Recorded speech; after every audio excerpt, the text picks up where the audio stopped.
Hi, my name is Mike Soskell. I am the 2017 Pennsylvania Teacher of the Year.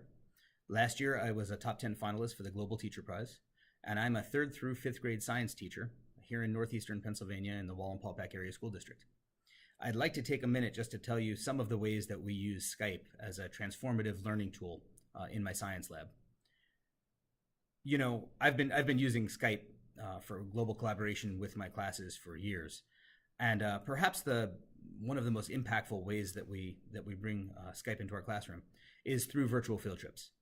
There are all kinds of scientists, social do-gooders, nonprofit organizations, animal rehabilitation facilities.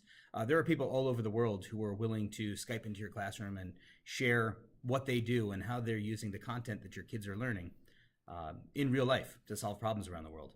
And my students love being able to meet penguins live on camera, or go under the sea and see sharks, or meet elephants on an elephant reserve, but also to talk to the scientists that are doing real work.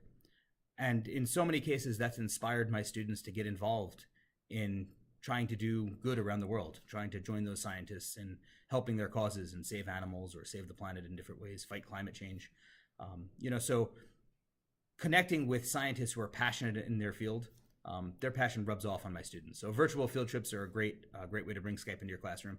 And you can find lots of different virtual field trips on the Skype in the Classroom website, which is found in the Microsoft educator community, education.skype.com or education.microsoft.com.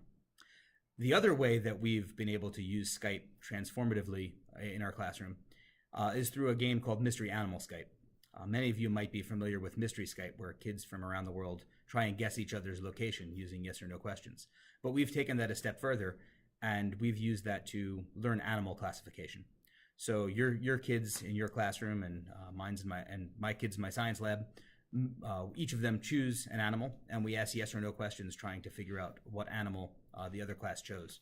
And that's been amazing for my students, just to learn classification in general, but also animal classification. And as a matter of fact, my kids have actually put together their own kind of dichotomous key, where they're able to ask, does that animal have a backbone? Is it a vertebrate? And then if it is, they have a page that they can turn to in their binder, or if we're online, using the OneNote notebook that they've created, they can go to the page that has vertebrates and see that there's only 5 different kinds of vertebrates, that the animal has to be either an amphibian, a reptile, a mammal, a fish, or a bird, and so on and so forth. There's different pages. So Skype has been amazing in our classroom, and I hope that you take a shot and try it in your classroom as well.